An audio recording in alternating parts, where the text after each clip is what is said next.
Technology review and documentation, data acquisition and management, that's your GIS, network security evaluation and future plan, operations review and recommendations, policy review and documentation, and management review and documentation.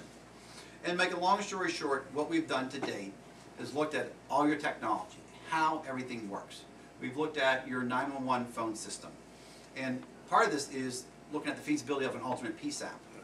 Well, the good thing is for your phone system. It's called a Patriot Geodiverse phone system. And it is two sides, side A and side B. Side A has 7 positions, side B has 5 positions. So if we would go to have an alternate PSAP, you could leave side A where it's at and move side B to where it needs to go. The bad thing is if we want to add new positions to it, we would have to upgrade the system to do that. The software and all that's fine, it's running on Windows XP for the positions and Server 2003. If you want to add new positions on it, you would have to upgrade to 2008 for the server and Windows 7. So what we've done is had a meeting with the manufacturer and we're getting a cost estimate of what that would cost. Now going back to the question of what can we use the money for, well, if we were going to upgrade that system, we can use wireless money to upgrade that system. So something like that. We looked at your computer dispatch system. The way it was purchased, it actually is mirrored, so it has 2 sides. Again, that's something that we can just upgrade and have in 2 systems. GIS, we would just have to buy another GIS server. So we've gone through all of your technology and looked at it and said, what can we keep? What can we upgrade? And the fact of the matter is, if we can upgrade it, we're going to do that. What do we have to completely replace out? And we're finalizing getting the pricing for that. Another thing we looked at is your radio system. You have a phenomenal radio system right now, but it's reaching its end of life. Now, what we've done is we've gone to the manufacturer and we've said, okay, we want you to look at the current radio system that we have today, which is an EDAX trunk radio system, which is a fantastic system, but we want to take it from where it's at today, which is analog, to digital, which is P25. And there's 2 phases of P25. There's phase 1 and phase 2. And we've met with them and said, we need you to give us a cost estimate of what it would cost to upgrade your radio system. Now the good thing is they can use about 60 to 70% of the current equipment that you have today. So it will not be a forklift upgrade because the base stations you have are Master 3s. They can be upgraded to make them P25 capable. So that's going to be part of the report also saying, this is your radio system, this is where it's at today, this is where it needs to go because it's reached an end of life and they're no longer going to support it, and this is the cost to upgrade it. Because we don't come in and tell you tomorrow this is what you have to do. We say, here is where you're at today, this is where you need to go, and here's a 5-year plan to get here, and here's the estimated cost. And we give you a full plan. Because no county has enough money for us to come in and say, here's your plan of what you can do. Now, wireless money cannot be used for radio systems. It can only be used for wireless eligible expenses.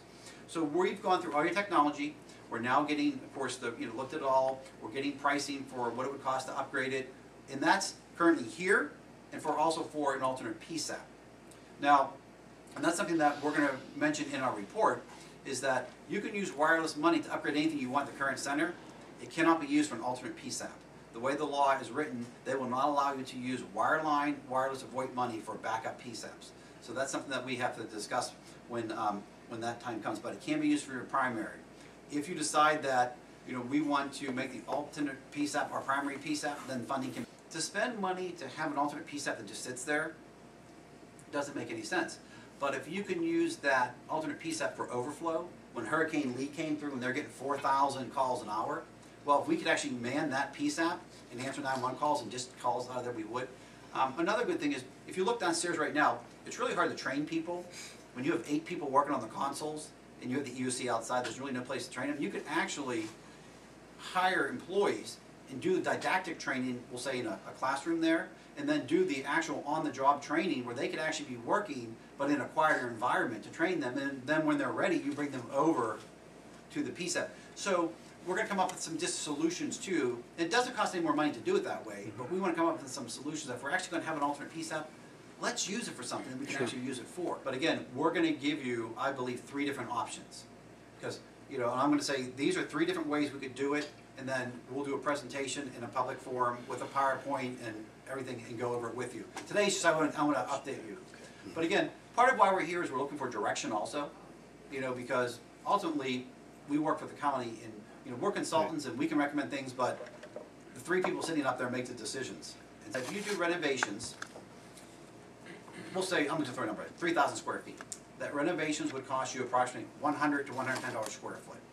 If you wanted to do new construction, it would be, I'm throwing numbers, these don't hold me, 160 to 180 square foot.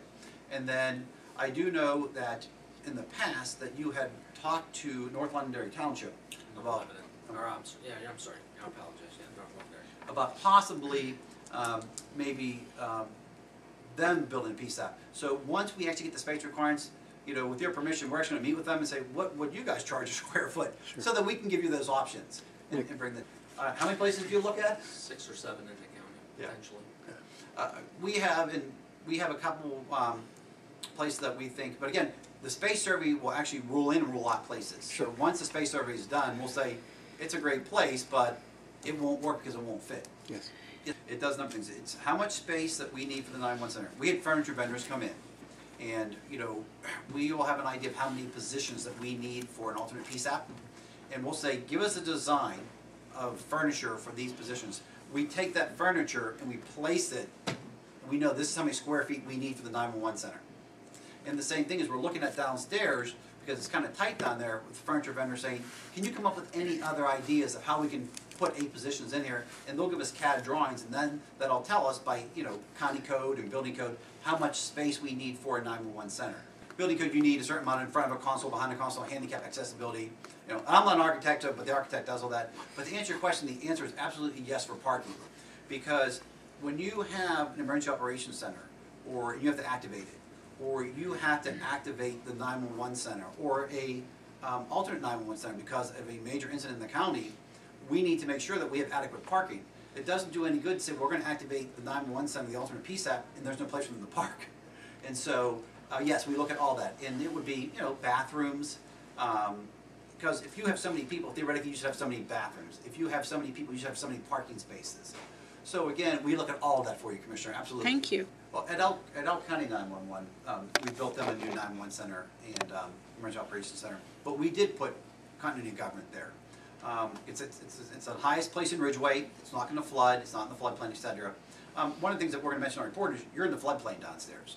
So whatever building that we pick for you, or we recommend 1 or 2, they're not going to be in the floodplain. Yeah. Thank you. But you're no different than any other 911 center that was built 20 or 30 years ago.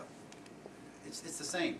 But what we did was they have some training rooms up at the Elk 911 center. And if you look at today, it would be in a configuration like this for training. But what we have is these tables break apart and they slide to the walls, and that becomes a place for the county government to operate, and then there's a separate room for the commissioners to operate, and all along the wall are all the data ports, all the telephone switches, everything that connects into the county network. To your radio system, that's a great question. We told them that we need a price for another microwave shot, because right now the microwave shot goes from here and it goes out to run everything. Right. Well, if we have an alternate PSAP, then we have to have a microwave shot from there into the system, so that we can run the system. Because let's say, you know, the Hurricane Lee comes again and starts flooding downstairs.